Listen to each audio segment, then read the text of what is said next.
살아계신 하나님 아버지, 오늘 또 주님께 나와 예배할 수 있도록 우리를 이끌어 주신 것을 감사합니다.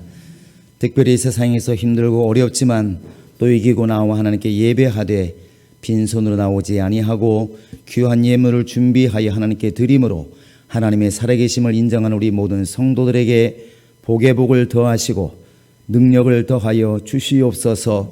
우리 손에서 예물을 받으실 때 하나님의 신령한 복과 은혜가 우리 손에 임하게 도와주시고, 하나님께서 함께 하심으로 영혼에도 신령한 생명이 임하게 도와주시며 육체의 건강이 임하게 도와주시며 세상에 나가 일하는 모든 곳 위에도 하나님의 도우심이 있어서 오늘 또 이기고 내일 또 이기는 놀라운 성도님들 될 수 있도록 인도하여 주시옵소서. 이 시간도 우리의 마음이 주님을 향하게 도와주시고 우리의 눈이 주님을 향하게 도와주시며 우리의 귀가 주님을 향하여 열려지게 도와주시고 성령이 교회들에게 하시는 말씀을 듣고 우리의 신앙이 더 깊어지고 충만해질 수 있도록 함께하여 주시옵소서. 예수님의 이름으로 기도합니다. 아멘. 주 앞에 감사한 여러분의 심령 속에 주의 복이 함께 하시기를 예수의 이름으로 축원합니다. 올여름엔 비가 좀 많이 왔는데 벌써 이제 또 히터를 켜야 될 만큼 추운 계절이 되었습니다. 일부 예배 끝나고 추워서 잠깐 동안 히터를 틀어서 이만큼 지금 또 온도를 올려놨는데, 이 육체라고 하는 것이 추워도 죽겠고 더워도 죽겠고 우리 모두가 똑같은 온도였으면 좋겠는데 몸의 온도는 비슷한데 이 느끼는 체감 온도가 달라서 어떤 사람은 25도를 틀어놓으면 더워 죽겠는데 무슨 히터를 트냐고 그런 사람이 있고, 또 안 틀으면 추워 죽겠다고 또 아우성치는 사람이 있습니다. 이게 정말로 우리가 부자라면 그냥 칸칸이 막아가지고 혼자씩 예배를 드리면 좋겠어요. 그럴 일이 없을 것 같은데 그렇지 못할 바에는 그때까지는 여러분 좀 열심히 기도하시고, 추우신 분들은 열나도록 기도하시고 열나신 분들은 식도록 기도 좀 하시기 바랍니다. 세월이 이만큼 빠르다는 것이죠. 이제 우리나라는 참 많이 발전했습니다. 사실 이렇게 좋은 의자, 또 좋은 환경, 더우면 에어컨을 켜고 또 추우면 히터를 켤 수 있는 이런 환경 자체가 되게 좋은 겁니다. 이 오늘이라는 이 똑같은 날에 어느 나라에서는 아마 추워도 제대로 히터를 못 켜고 더워도 에어컨을 제대로 못 켜는 나라가 아마 수두룩할 겁니다. 여러분과 지금 나는 아직도 우리의 마음에는 안 들지만 그래도 이렇게 행복한 곳에서 예배를 드리고 있습니다. 여러분 감사함이 있기를 바랍니다. 근데 우리나라를 보아도 이렇게 전 세계에 전쟁을 치르고 이렇게 빠른 시일 내에 회복되어서 잘 사는 나라가 많지를 않습니다. 우리나라가 경제 규모로 보아도 세계의 거의 10위권 안에 들고, 뭐 이제는 소득도 굉장히 높고, 뉴스 보시면 알겠지만 BTS 또 해석을 해줘야 알죠. 우리는 또 방탄소년단이 뭐 세계의 음악의 척도로 말하는 빌보드 차트에서 1등을 합니다. 전 세계 지금 우리가 감당이 안 되는 그 청소년들이 한국의 그 가수들을 보고 열광을 하는 것이죠. 이게 우리 한국 사람들이 굉장히 뿌듯한 겁니다. 그런가 하면 뭐 미국의 여자들 골프도 보면 세계적이죠. 그런데 한국 여자들이 한번 진출을 시작하더니 너무나 우승을 많이 하니까 이래서는 안 되겠다 싶어가지고 몇 년 전인가 영어를 못하면 앞으로 참여를 못 시키겠다 이렇게 이제 말한 적도 있습니다. 그만큼 한국이 경계 대상이 된 것이고 우리에게는 자랑이 된 것이죠. 오늘날 보면 1950년 전쟁이 일어나서 완전히 폐허가 되었는데, 그때 사진 보면 지금도 믿지 못할 만큼 완벽하게 파괴가 됐는데 불과 50년 지나면서 세계적으로 부러운 나라가 되었다는 것입니다. 대단하잖아요. 그리고 한국 사람들이 세계인들을 향해서 이제는 뿌듯해하는 그런 일들이 되게 많습니다. 한국에서 옷 잘 입으면 세계적이고, 한국에서 노래 잘하면 세계적이고, 한국에서 뭔가 하면 이제는 세계적으로 자랑할 만큼 되어 있다는 것이죠. 그런데 어디서 그런 힘이 났을까 이렇게 질문했을 때 많은 학자들이 이렇게 연구를 해보니까 한국은 교육열이 높다. 교육에서 이런 결과를 찾는 경우가 많습니다. 그렇게 어려웠어도 한국은 자식만큼은 자기가 밥을 못 먹어도 땅을 못 가져도 집을 팔아서라도 소를 팔아서라도 자식들은 가르쳤습니다. 그 결과가 지금 대한민국의 거의 70% 이상이 대졸자라고 그러잖아요. 지금 뭐 대학교 나왔다고 다 명함을 못 내밉니다. 다 나와버려가지고 과거에 100명 중에 1명이 나왔을 때는 뿌듯했는데 지금은 뭐 학력 가지고는 말할 수가 없다는 겁니다. 거의 다 나왔으니까.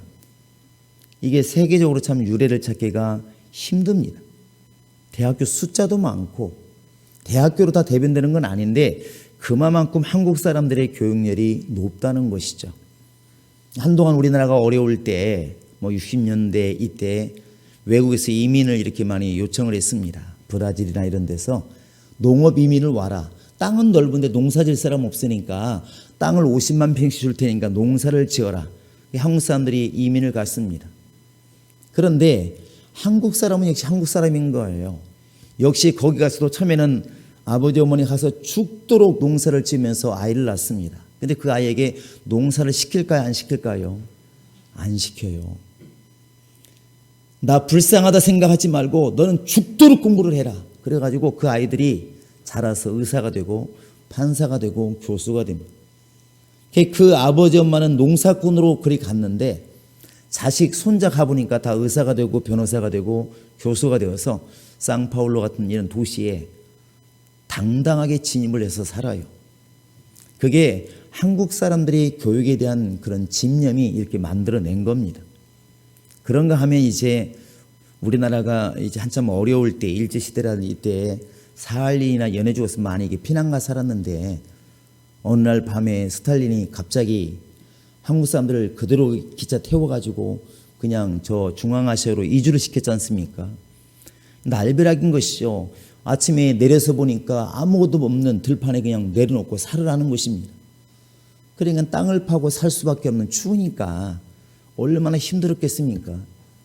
그런데 그런 와중에도 자식들은 키웠고 가르쳐서 우리가 러시아 가서도 보면 알겠지만 가보니까 이미 그 2세, 3세들이 교수가 되어 있고 의사가 되어 있고 다 박사가 되어서 도시에서 떵떵거리고 살고 있는 겁니다.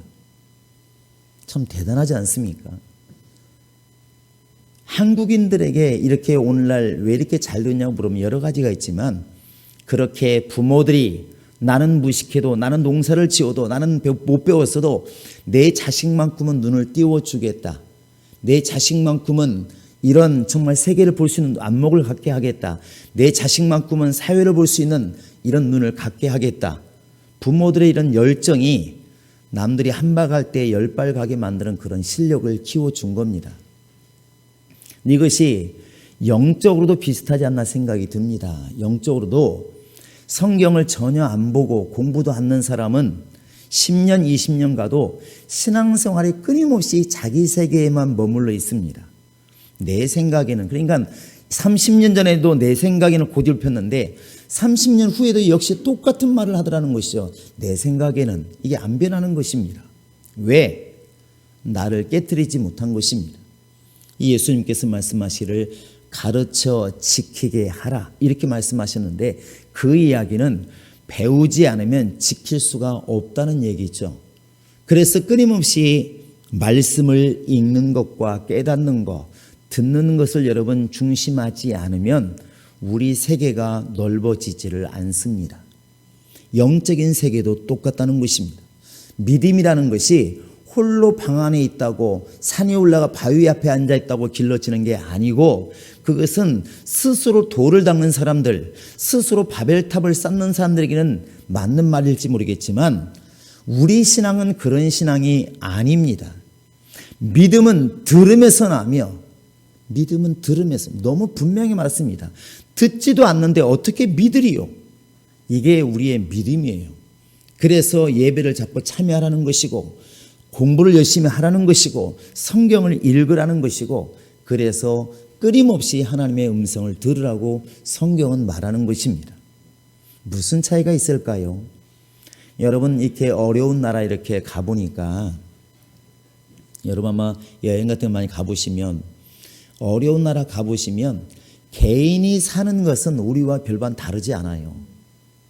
어느 나라 가보니까 집이 있습니다. 단독주택이 있는데 우리가 보기에도 참 잘 가꾸어진 화단이 있더라고.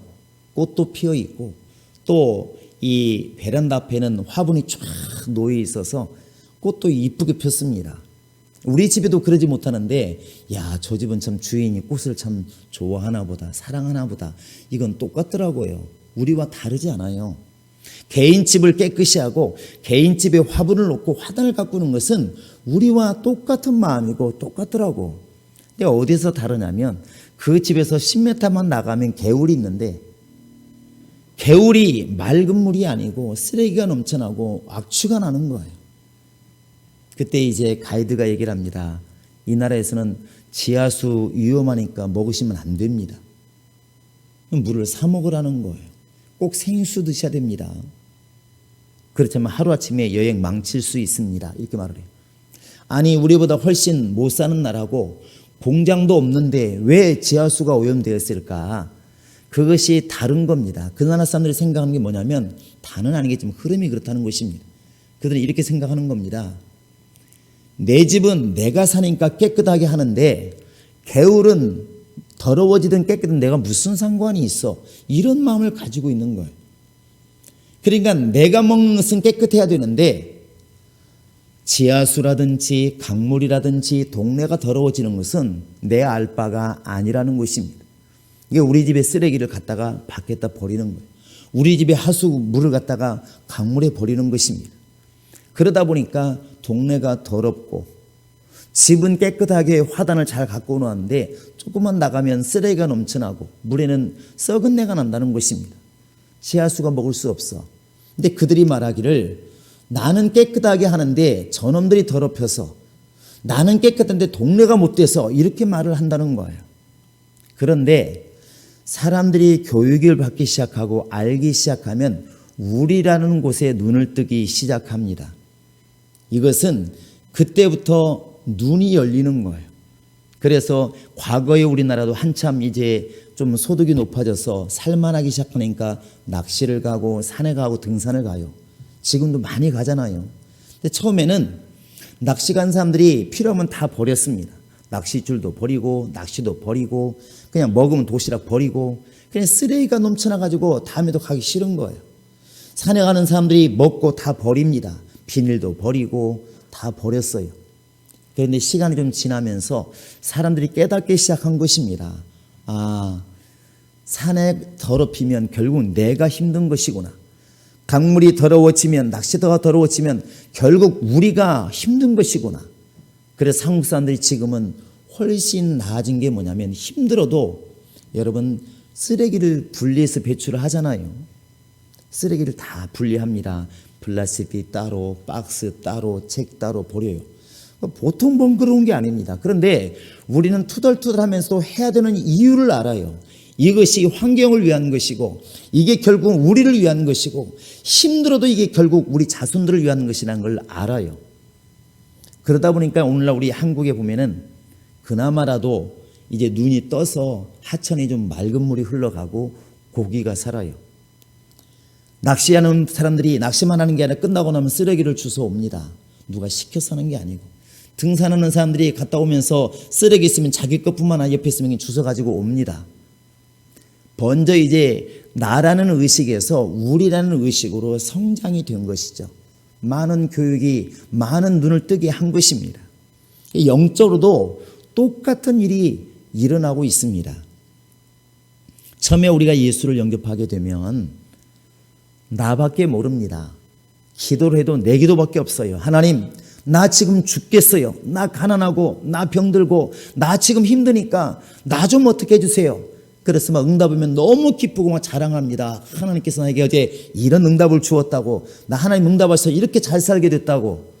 틀렸다는 말이 아닙니다. 과정이라는 것이죠. 그런데 조금 더 성경을 보기 시작하면 우리가 필요 없는 말들이 눈에 보이기 시작합니다. 그게 뭐냐면 내가 너를 사랑한 것처럼 네 이웃을 네 몸처럼 사랑해라. 이건 나만 생각할 때는 아무 필요 없는 말입니다. 또 바울이 말합니다. 전도할 문을 열어달라고 좀 나를 위해서 기도해 다오. 나만 지금 잘 되면 이게 무슨 필요 있겠습니까? 내가 김집사 박사에서 뭐하러 기도합니까? 기도도 안 나오고 필요도 못 느끼는 것이죠. 오늘 와서 1시간 동안 기도할 때 내 기도를 하면 마음이 편안하지만 다른 사람 기도 안 했다고 죄의식도 없습니다. 그게 처음의 믿음이에요. 그런데 계속 설교를 들으면서 말씀을 읽으면서 또 성도들과 대화하면서 느껴지는 게 뭐냐면 우리가 이 정도 신앙생활을 했으면 누군가에게 도움이 돼야 되지 않을까. 예수 믿는 사람이라면 세상 사람과 달라야 되지 않을까. 끊임없이 말씀하시는 주의 말씀을 들으면서 깨달아가면서 바뀌어가기 시작하는 것입니다. 바꿔가기 시작하는 거예요. 그래서 주님께서 말씀하시기를 기도를 가르칠 때도 하늘에 계신 나의 아버지 이름이 거룩히 여김을 받으시며 나에게 일용할 양식을 주시고 나를 죄에서 건지시고 이렇게 기도를 가르치지 아니하시고 하늘에 계신 우리 아버지여 그리고 우리에게 일용할 양식을 주시고 우리를 악에서 건지시고 이렇게 바뀌어가도록 만드셨다는 사실입니다. 여러분과 지금 나는 개인적으로 나무라지 못할 만큼 정말 신앙생활을 열심히 하고 있습니다. 그런데 여기서 우리가 머물러 있다는 것은 교육이 제대로 안 된 것이고 하나님을 제대로 몰랐다 볼 수 있습니다. 여러분 그 어려운 나라 예를 들었지만 사실 우리도 그 중에 많이 있지 않습니까? 내 집은 깨끗하지만 골목 더러워지는 거 신경 안 쓰고 나는 맛있는 거 먹지만 먹은 용기 아무데나 버리는 것 우리 많이 합니다. 근데 나는 지금 잘 먹고 잘 살기 때문에 아무 문제가 없다는 것입니다. 근데 여기서 머물러 버리면 절대로 선진 국민이 안 되는 것이고 배운 사람 될 수 없는 것이고 교양 있는 사람이 될 수가 없다는 것이죠. 그건 영적 생활도 똑같지 않겠습니까? 여러분과 지금 내가 만약에 내 돈 벌어서 내가 잘 쓰고 내가 기도해서 내가 응답받고 내가 잘 사는데 무슨 상관이 있어?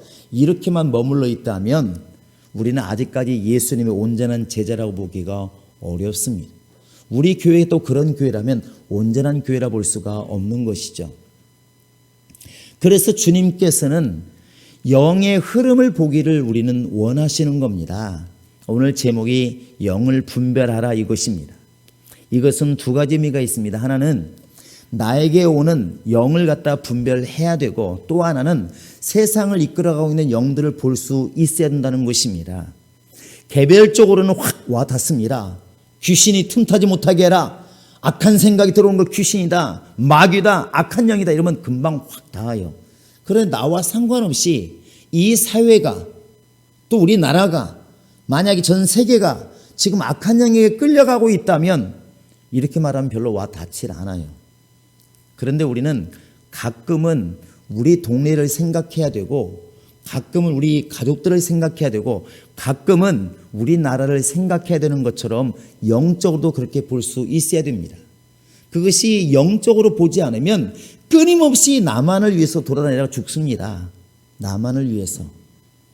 여러분 이렇게 생각해 보시기 바랍니다. 공산주의와 민주주의 이렇게 말할 때 이게 정치적인 얘기처럼 보이잖아요. 그런데 모든 사상과 모든 이념 뒤에도 영적인 배경이 있다는 걸 여러분 아십니까? 공산주의라고 하는 걸 먼저 생각해 보면 공산주의의 시작이 뭐냐면 유물론입니다. 유물론. 유물론 대단한 게 아닙니다. 모든 만물의 근원은 물질이다는 물질. 돈 말하는 게 아닙니다. 눈에 보이는 몸, 또 이런 땅, 흙 이런 것처럼 물질로 시작한다는 것이죠. 그들에게 반문합니다. 정신은 뭐냐? 생각하는 건 뭐냐? 물었는데 거기에 답을 합니다. 그 사람들은. 뇌가 없으면 생각을 하겠느냐?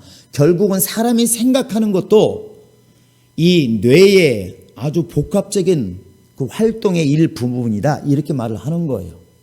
그러니까 우리가 생각이라 말하는 정신이라 말하는 모든 것들은 다 허상일 수 있다고 말합니다. 그러니까 이 공산주의라는 것은 유물론이라는 것은 관념적인 것 또 사상적인 것 이런 모든 것의 반대편에 있는 게 유물론입니다. 우리 믿음의 사람들은 사람이 영이 있고 육이 있다고 믿는데 그 사람들은 영적인 것도 다 육신에서 나온 것이지 영은 없는 것이다 이렇게 본다는 것이죠. 이게 왜 그런가 영적이지 않겠습니까? 영적이라는 것이죠. 공산주의라는 것이. 그래서 공산주의가 딱 어느 나라를 점령하면 교회와 있고 없고 난 상관없어 이게 아니고 교회를 먼저 없애는 것입니다. 예수 믿는 사람을 먼저 잡아 죽이고 그들을 핍박하는 이유가 이것이 쓸데없는 짓이라고 그들 눈에는 보이는 것입니다. 공산주의가 마음에 딱 들어오면 사상적인 것, 철학적인 것, 종교적인 것, 신앙적인 이런 모든 것들은 다 허상이라고 보는 것입니다. 그러니까 막는 거예요. 그래서 공산주의가 딱 점령을 하면 가장 먼저 지탄을 받는 것이 하나님이 있다고 믿고 하나님을 따르는 교회와 신앙인들이 가장 먼저 핍박을 받게 되어 있는 것입니다. 우연히 그런 것이 아니고 이런 사상을 주관하는 자가 있다는 것입니다. 사람들이 말하는 데서부터 듣기 시작하기 때문에 그 이전을 모릅니다. 그러나 하나님은 이런 것들을 볼 수 있는 눈을 우리에게 주었습니다. 그래서 여러분 보시면 알겠지만 우리가 성경을 보면 가룟 유다라는 사람이 예수를 팔아먹었습니다. 우리는 언제부터 알기 시작하냐면 예수가 바로 이제 가룟 유다가 예수를 관가에 고발했대, 잡아가라고 신고했대. 그때부터 보이니까 그때도 우리는 알기 시작해요. 그때부터 이렇게 말합니다. 가룟 유다가 예수를 팔았대 이렇게 말을 해요. 이 말은 틀린 말은 아닌데 육신적으로 볼 때는 100% 맞는 말이에요. 그런데 성경은 볼 수 없는 부분을 볼 수 있도록 기록을 해 놓았습니다. 그게 뭐냐면 바로 요한복음 13장에 보시면 사단이 예수 팔려는 생각을 가룟 유다에게 넣었더니 이게 답이에요. 정확히 말하면 사탄이 예수 팔려는 생각을 유다의 속에 넣음으로 유다가 예수를 팔았다 이렇게 말을 해야 온전한 문장이 완성되는 겁니다. 근데 우리는 앞부분 사탄이 예수 팔려는 생각을 넣었다는 데까지는 안 보이니까 이걸 잘 신뢰를 안 하고 믿질 않습니다. 근데 이 부분을 우리가 알지 못하면 영적인 세계를 모르는 것이고 알게 되면 이 가룟 유다의 행동도 결국은 성령으로 이끌리지 않고 마귀에게 이끌리니까 저런 일이 벌어지는 것을 알게 되는 것이죠. 사도행전 5장에 가보시면 또 비슷한 예가 있습니다. 거기에 불행한 사건이 나옵니다. 부부가 죽는 사건이 나오는데 가룟 유다와 아니지 왜 가룟 유다입니까? 아나니아와 삽비라가 죽게 됩니다. 근데 그때 베드로가 이렇게 말합니다. 아나니아야, 땅으로 있을 때는 네 것이 아니고 팔았을 때 네 거 아니냐? 이 말이 어려운데 이런 말입니다. 야, 땅으로 있을 때 네가 팔려는 마음을 가지고 헌신할 마음을 가졌다.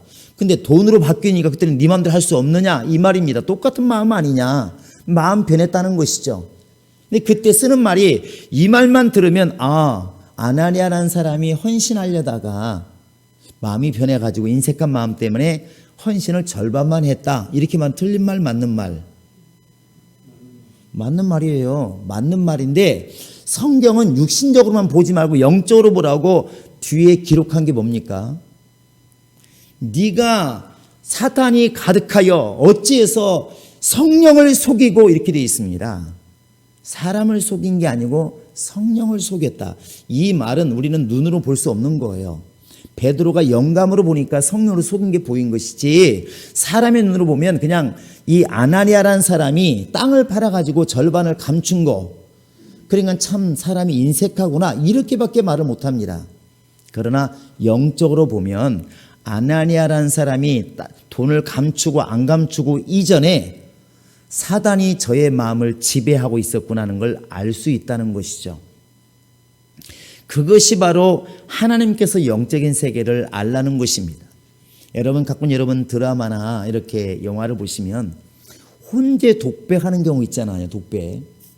이게 말합니다. 내가 가서 저 사람을 때리면 또 저 사람 뭐라고 하겠지. 혼자 있는데 중얼중얼해요. 사실 혼자 있을 때는 일상생활이라면 말할 필요가 없는 거예요. 생각하는 것이기 때문에 굳이 말하지 않아도 돼요. 근데 왜 말을 할까요? 화면을 보고 지금 보는 사람들이 말을 않고 움직이면 무슨 뜻인지 모르니까 그 사람의 독백을 통해서 앞으로 일어날 것 마음을 알려주는 겁니다. 그거 말 안 해도 돼요. 성경도 똑같이 만약에 사람이 죽고 사람이 살고 사고 나고 또 하나님께서 벌을 받고 이런 것들을 하나님을 빼버리면 사람은 다 이해합니다. 아나니아가 인색했대. 유다가 배신했대 예수님을. 이 얘기는 다 돼요. 틀린 말은 아닙니다. 틀린 이야기도 아니고. 그런데 영적인 것은 깜깜이가 된다는 것이죠. 그래서 주님께서 이런 것들을 깨달아 알 수 있도록 영의 세계를 분별하라고 말씀하시는 겁니다. 공산주의와 민주주의 또 무슨 세상에 많은 사고들 철학들 이런 것들이 그냥 신앙과 상관없는 게 아니고 나만 지금 하나님을 찾고 안 찾고 신앙 문제가 아니라 세상 전체가 지금 영적으로 이끌려가고 있다는 것입니다. 누구냐 차이일 뿐이지. 그래서 예수님이 이 땅에 오셔서 성령을 말씀하시면서 요한복음 16장 11절에 보시면 이 세상이 심판을 받는다 이렇게 말씀하고 있습니다. 근데 우리가 질문할 수 있습니다. 아니 우리나라는 문재인 대통령이 지금 대통령이고 또 미국은 트럼프가 지금 이끌어가고 있는데 각 나라는 대통령이 다 있고 왕이 있는데 아니 세상 임금이 누구지? 트럼프 지금 쫓겨난다는 얘기인가? 그게 아니지 않습니까? 예수 그리스도가 하나님의 나라의 왕이라면 이 세상이 눈에 보이지 않지만 하나님 나라가 아닌 다른 나라를 이끌어가는 자가 있는데 그게 바로 사단이라는 것입니다. 그래서 사단을 말할 때 나쁜 자이기 때문에 이름도 참 많습니다. 세상, 임금, 또 사단, 마귀, 용, 그 다음에 거짓의 아비, 사망의 세력을 잡은 자, 또 흑암 권세자, 공중 권세 잡은 자, 너무 많은 이름이 있습니다. 근데 한 가지로 말하면 다 나쁜 놈, 사기치는 놈 이런 뜻은 아니겠습니까? 그런데 세상 자체가 이미 바로 이 영의 지배를 받고 있다는 것이죠. 그래서 너희는 세상의 정치 또 세상의 사상, 세상의 철학 이런 것들을 그냥 종교와 신앙과 분리시켜 생각하지 말고 세상 자체가 하나님 편이 아니면 세상 임금 편에 분명히 속해 있다고 보라는 것입니다. 이게 왜 중요하냐면 이 사실을 깨달아야 우리가 기도의 폭이 넓어지게 되어 있습니다. 이것이 깨달아지지 않으면 기도의 폭이 항상 내 안에 머물러 있게 되는 것입니다. 우리 동네가 깨끗해야 내가 행복하고 내 앞에 흐르는 물이 깨끗해야 내가 정말 건강하고 우리 동네 사람들이 잘 살아야 나도 행복하고 이런 개념을 가지면 내 이웃이 잘 사는 게 관심이 많고 또랑머리도 관심이 많고 풀에도 관심이 많고 쓰레기 관심이 많지 않겠습니까? 그 머리에 가 있으니까 그때부터 환경을 위해서 일을 하기 시작하는 것입니다. 이게 성숙한 것이죠. 그것처럼 신앙생활이라는 것이 나만 잘한다고 될 게 아니고 바로 예수 그리스도 안에 있는 이 교회와 성도들과 하나님의 나라 사람들이 잘 되어야 내 주변이 확장되어야 내 영적 생활이 복을 받을 수가 있고 내 영적 생활이 거룩할 수 있고 행복할 수가 있다. 이런 개념이 잡혀 있어야 그때부터 관심이 가고 이웃 성도들이 관심이 가고 기도의 폭이 이렇게 넓어지게 된다는 사실입니다. 우리 하나님은 숨어서 일하시는 분이 아닙니다. 에베소 2장에 보시면 지금도 불순종하는 자들 가운데서 역사하는 영이라 그랬는데 불신자들은 이것을 깨닫지 못합니다.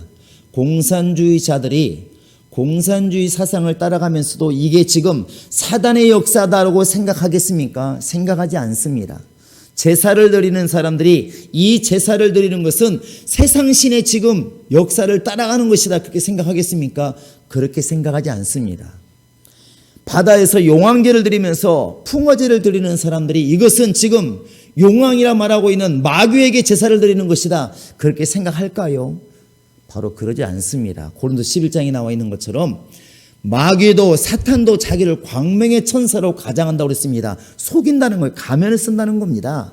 세상 사람이 생각할 때는 풍어제를 드리는 것도 풍년제를 드리는 것도 제사를 드리는 것도 우리나라의 아름다운 풍속이다 이렇게 말을 하잖아요. 미풍양속이라고 말을 합니다. 사람들이 거기에 속해 있으면서도 세상 영에게 이끌려가고 있으면서도 자기가 지금 끌려가고 있다는 걸 몰라요. 주님께서 오늘 여러분과 지금 나에게 이것을 분별하라는 것입니다. 왜 끌려가는지도 모르면서 끌려가는, 죽어가면서 왜 죽는지를 모르는, 그게 바로 세상 임금이 하는 일이다. 그게 마귀가 하는 일이다. 이것을 분별해내지 못하면 우리도 역시 우매한 자가 될 것입니다. 이 당시 이 성경이 기록될 때는 영지주의자가 많았기 때문에 이 요한이 말하기를 바로 예수가 육체를 입고 오신 자들마다, 부인하는 자마다 적그리스도요 이렇게 말하고 있는데, 그 당시에는 육체는 더러운 것, 영은 깨끗한 것, 이게 너무나 강하다 보니까 그들이 말했답니다. 결혼도 하지 말아라. 정말 결혼도 하지 말고 밥도 안 먹을 만큼만 죽으라. 그들은 저 들판에 가서 그들끼리 살았다고 하지 않습니까? 그들끼리 좋은 신앙이 아니었다는 것이죠. 우리 주님이 오늘 우리에게 원하시는 것은 바로 하나님의 자녀들과 마귀의 자녀들이 분명히 나타날 것인데, 이것을 넓은 눈으로 분별하라는 것입니다. 지금 우리가 속한 단체가, 또 나와 함께하는 우리가 하나님의 영으로 인도받고 있는가, 아니면 세상 영의 인도를 받고 있는가 분별하라는 것입니다. 그래서 세상 영으로 인도받고 있는 것에서 우리가 돌아서지 않으면, 또 그런 나라를 변화시켜서 우리가 노력하지 않으면 역시 주님 앞에 가면 우리도 책망받을 것입니다. 이 영은 분명합니다. 하나님께부터 온 영인지 세상으로부터 온 영인지, 그냥 딱 단순하게 대별하면 과연 하나님이 일하시는 것인지 마귀가 일하는 것인지, 개인으로 보면 하나님의 성령으로 이끌림 받고 있는 것인지 세상 영으로 이끌림 받고 있는 것인지, 결국 두 갈래 길밖에 없다는 것이죠. 여러분, 이것은 우리가 능히 고민하셔야 됩니다. 오늘 여러분은 4절 한번 읽어보시면 이렇게 나와 있습니다. 한번 4절 읽어보실까요? 시작. 자녀들아, 너희는 하나님께 속하였고 또 그들을 이겼나니 이는 이 세상에 있는 자보다 크심이라. 너희 안에 계시니가 이렇게 말합니다. 너희 안에 계시니가, 곧 우리 안에 계시니가 누굽니까? 그게 바로 성령으로 임하신 하나님이십니다. 이것을 우리가 분별해야 됩니다. 그런데 하나님이 내 안에 계시다고 원수가 역사하지 않느냐? 그렇지 않다는 것이죠. 여러분, 첫사람 아담은 이 부분에서 실패한 거 아닙니까? 에덴 동산은 원래 하나님이 만드신 하나님의 동산이, 지금 사람들이 에덴 동산하면 참 아름다운 곳 이렇게 생각하잖아요. 좋은 곳. 그런데 하나님이 거니시는 그 에덴 동산에서 아담은 타락했습니다. 그 에덴 동산에서 결국 마귀의 음성을 듣고 아담은 타락하고 쫓겨났어요. 똑같은 시험을 마귀는 예수에게도 합니다. 예수여, 당신이 하나님의 아들이라면 이 돌멩이를 떡덩이 만들어 보시오. 뛰어내려 보시오. 나에게 절해 보시오. 이렇게 시험할 때 예수님 말씀하십니다. 사탄아, 내 뒤로 물러가라. 이렇게 말을 하죠. 예수님이 계시다고 원수가 역사하지 않는 게 아니라는 것입니다. 분별하라고 지금 써 있지만 이 말은 시험하라는 것입니다. 지금 내가 정말 기뻐서 하는 일들이 하나님의 영으로 인도받는 일인가, 아니면 마귀의 지금 인도를 받는 일인가 돌아보라는 것이죠. 이게 바울이 갈라디아서 이렇게 말하잖아요. 내가 사람을 좋게 할 것인가, 사람을 좋게 할 것인가, 하나님 좋게 할 것인가. 내가 사람에게서 기쁨을 취하는 것이라면 나는 아직까지도 하나님의 종이 아니다. 근데 우리는 별로 거기는 관심 없고 이렇게 말하죠. 그냥 내가 즐거우면 되고 평안하면 되고. 그런데 분별하라는 것입니다. 여러분이 정말 죽고 못 사는 일들도 주님의 일인지 한번 돌아보시고, 내가 늘 평안한 것도 주님의 일인지 돌아보시고, 힘들어도 벗어나고 싶어도 이게 주의 일인지 세상 일이 돌아보시고, 이 영을 분별하지 못하면 여러분 훗날 우리가 후회할 날이 닥칩니다. 며칠 전에도 이 새우 산다고 대명항에 가보니까 새우가 엄청나게 많더만요. 너무 반짝반짝 윤이 납니다. 그런데 사는 사람은 계속 묻더만요. 얼마요? 안 살라면서. 얼마요? 싱싱해요. 젓갈 얼마 남아요? 키로에 얼마요? 저기서 물어봤는데 다음 가게 또 물어봐. 다음 가게 또 물어봐. 야, 우리 집사람도 대단하더만. 그 상인들도 뻔히 알지만 괴롭지만 답을 해야 됩니다. 그런데 이 한 가지 제가 본 건 대화를 하면서도 끊임없이 이러고 있더만요. 뭐 하고 계시는 것 같아요? 골라내는 거예요. 골라내는 거. 새우 중에 새우만 있는 게 아니라 별 티끌이 새끼 뭔 새끼 욕 같은데 왜 새우가 아닌 다른 거 많이 섞여 있는데 물어보면 앞에서 막 한 사람 물어보는 게 아니잖아요. 막 떼주거리로 와가지고 키로에 얼마요? 한 마리에 얼마요? 계속 물어보는데 언제 잡았어요? 물어보는데 예 이거 1kg 2만 원이에요. 계속 왜 골라낼까요?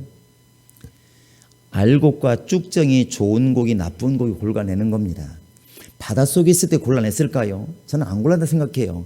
그물 안에 있을 때 똑같이 있었습니다. 여러분 교회 안에 있을 때 뭘 골라내겠습니까? 그냥 같이 가는 거지. 어디까지? 심판자리까지 가는 겁니다. 교회는 그물입니다. 그물. 바다는 세상이라면 그물이에요. 들어와 있는데 그물 안에 들어왔다고 다 아버지 나라 가서 상 받을까? 성 받게 쫓겨난다고 그러잖아요. 경고입니다. 경고. 그 안에서 주님이 좋은 알곡을 골라낼 것이고 쭉져있는 불에 태우겠지. 쫓아내겠지. 이게 지금 일어나는 게 아니고 바닷속에서는 그냥 똑같이 헤엄치는 겁니다. 너 새우냐? 나는 꼴뚜기야. 그냥 같이 다니는 겁니다. 같이 또 그물에 걸렸네. 우리는 친구야. 할렐루야. 한 그물에 갇혔으니까. 그런데 심판자 곧 새우장사 앞에 오니까 다 구별하더라고. 새우는 새우대로 꼴뚜기는 꼴뚜기대로. 언제? 바닷속에 있을 때 아닙니다. 교회 안에 있을 때 아닙니다.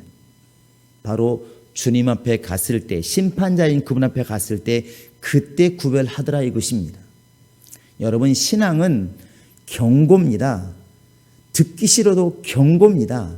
들으면 살 것이고 안 죽으면 망하는 거예요. 이게 성경의 가장 기본적인 그냥 말씀입니다. 듣는 자는 살아나리라. 안 들으면 기록 안 돼 있어도 들으셔야 됩니다. 그냥 죽는 거예요. 너무나 분명한 겁니다. 여러분이 천년만년 영원토록 여기서 살 자신이 있으면 예수 아무렇게나 안 믿어도 괜찮습니다. 그런데 여러분이 나도 100년 120년 못 넘길 것 같다, 육체도 한계가 있다는 걸 믿으신다면 심판도 믿으셔야 됩니다. 그러려면 지금 이 순간 영분별 하시라는 것이죠. 내가 지금 따라가고 있는 영이 내 재산을 다 맡겨도, 내 목숨을 아껴도, 내 인생을 맡겨도 후회함이 없는 그런 영인가? 아니면 아무런 걱정 없이 이 땅에서는 정말 즐겁고 재밌게 아무 걱정 없이 살았어도 부자처럼 죽은 다음에 평생 동안 일생 동안 영원토록 후회할 영인가? 여러분 분별하셔야 됩니다.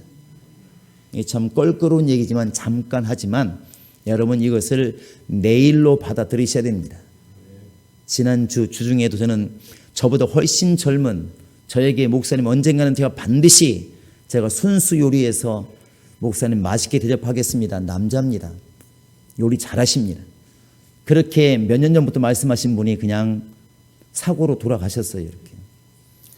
여러분 그게 남의 일처럼 보이시면 안 됩니다. 늘 말을 하잖아요. 그래서 오늘 여러분 이 순간부터 영분별을 하셔야 됩니다. 우리를 말하게 하신 하나님, 우리를 걷게 하신 하나님, 우리로 일하게 하신 하나님, 이것이 정말 하나님의 일일까 아니면 원수의 일일까 우리가 돌아보면서 세상으로부터 온 영이라면 예수님처럼 대적을 해야 맞는 것이고 하늘로부터 온 영이라면 우리 자신을 내어놓고라도 그분을 따라가야 됩니다. 이 영분별의 능력이 있도록 기도하시고 하나님의 성령으로 세상을 이기는 자가 될 수 있도록 기도하시기 바랍니다. 예수님은 요한복음 16장 33절에서 담대하라 내가 세상을 이기었노라 이렇게 말씀하십니다. 우리 성도들이 세상이 힘들고 어려워도 결국은 영적인 것으로 보면 두 갈래 길밖에 없습니다.